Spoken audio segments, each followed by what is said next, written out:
Hello বন্ধুরা, আজকে আমি চলে এসেছি তোমাদের সাথে নতুন আরেকটি ব্লগ শেয়ার করতে। তো আমাদের বাড়িতে হামেশাই কিছু বাসি ভাত থেকে যায় সবারই। তো আমারও ছিল, আমার কিছু বাসি ভাত ছিল এবং কিছু পোলাও ছিল, আমি দুটো একসাথে মিক্স করে রেখেছিলাম। তো সেটাই আজকে আমি বিরিয়ানির মতো করে রান্না করব। ভাবলাম ফেলে না দিয়ে বা কোনো কিছু না করে নতুন একটা আইটেম করে নেওয়া যায়। তার জন্য আমি প্রথমে কড়াইতে তেল দিয়ে দিচ্ছি এবং এর ভিতরে কিছু পেঁয়াজ এবং মরিচ কুচি দিয়ে একটু হালকা ভেজে নিয়ে এর ভিতরে আমি একটা ডিম দিয়ে দিলাম। অবশ্যই একটু লবণ দিয়ে দিয়েছিলাম। দিয়ে ডিমটাকে একটু খুব ভালোভাবে ঝুরি ভাজের মতো করে ভেজে নিলাম। এখন ডিম ভাজা হয়ে গেলে পরে আমি একটা পাত্রে তুলে নিচ্ছি।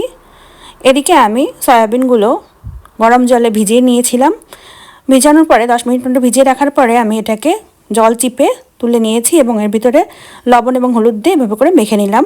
এখন কড়াইতে তেল দেওয়ার পরে তেল গরম হয়ে আসলে পরে আমি সয়াবিনগুলো দিয়ে খুব ভালোভাবে ভেজে তারপরে এগুলো একটা পাত্রে তুলে নেব।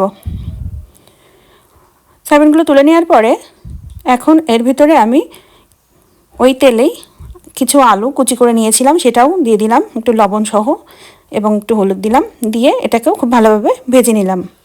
আলুগুলো ভাজা হয়ে গেলে পরে আমি আবার আলুগুলো একটা পাত্রে তুলে নিলাম। এখন ওই তেলে আমি আরেকটু তেল অ্যাড করেছিলাম এটার সাথে, ওই তেলে আমি দারচিনি এবং এলাচ ফোড়ন দিলাম। দেওয়ার পরে এর ভিতরে আমি আবারও একটু পেঁয়াজ কুচি এবং কাঁচামরিচ কুচি দিয়ে দিলাম, দিয়ে একটু হালকা ভাজা ভাজা করে নিচ্ছি। এখন এই পর্যায়ে আমি একটা মশলা বানিয়ে নিচ্ছি। একটু হলুদ গুঁড়ো দিচ্ছি সামান্য ধনিয়ার গুঁড়ো, মরিচ গুঁড়ো এবং একটু জিরার গুঁড়ো, আর সামান্য লবণ মানে স্বাদ অনুযায়ী লবণ, আর সামান্য একটু জল দিয়ে দিচ্ছি। দিয়ে এটাকে গুলিয়ে এখন আমি এই মশলাটা সেই পেঁয়াজ ভাজির ভিতরে দিয়ে দিলাম। দিয়ে মশলাটাকে খুব ভালোভাবে কষিয়ে নিচ্ছি। এখন এই পর্যায়ে আমি আলু ভাজিগুলো দিয়ে দিলাম আর দিয়ে দিলাম সয়াবিন ভাজাগুলো, দিয়ে খুব ভালোভাবে এটাকে আমি একটু কষিয়ে নেব। এই পর্যায়ে আমি আদা এবং রসুনের পেস্ট অল্প একটু করে দিয়ে দিলাম, দিয়ে খুব ভালোভাবে এটাকে আমি মিক্স করে নিচ্ছি, মানে মশলাটাকে খুব ভালোভাবে কষিয়ে নিচ্ছি।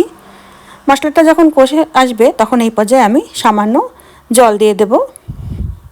জল দিয়ে এটাকে আমি একটু ফুটতে দেব, সামান্য সময় একটু ফুটতে দেব।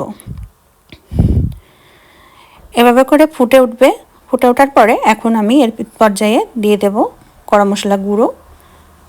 গরম মশলা গুঁড়ো দিয়ে আবারও খুব ভালোভাবে আমি নাড়াচাড়া করে নেব, মানে জলটা শুকানো পর্যন্ত। জলটা আমার শুকিয়ে গিয়েছে। এই পর্যায়ে আমি যে ভাত আর পোলাও একসাথে মিক্স করে রেখেছিলাম সেগুলো দিয়ে দিলাম। দিয়ে এগুলো খুব ভালোভাবে আমি পোলাও মানে এটা খুব ভালোভাবে আমি মিক্স করে নিচ্ছি। পোলাও এবং ভাতটা আমি খুব ভালোভাবে সয়াবিন আলুর যে মিশ্রণটা করেছি সেটার সাথে খুব ভালোভাবে মিক্স করে নিচ্ছি। এই পর্যায়ে আমি ভেজে রাখা ডিমটা দিয়ে দিলাম, দিয়ে আবারও খুব ভালোভাবে আমি এটাকে নাড়াচাড়া করে খুব ভালোভাবে মিক্স করে নিচ্ছি। যেহেতু এটা পোলাওর মতো হবে এর জন্য লবণের পরিমাণটা আমি সেইভাবেই দিয়েছি।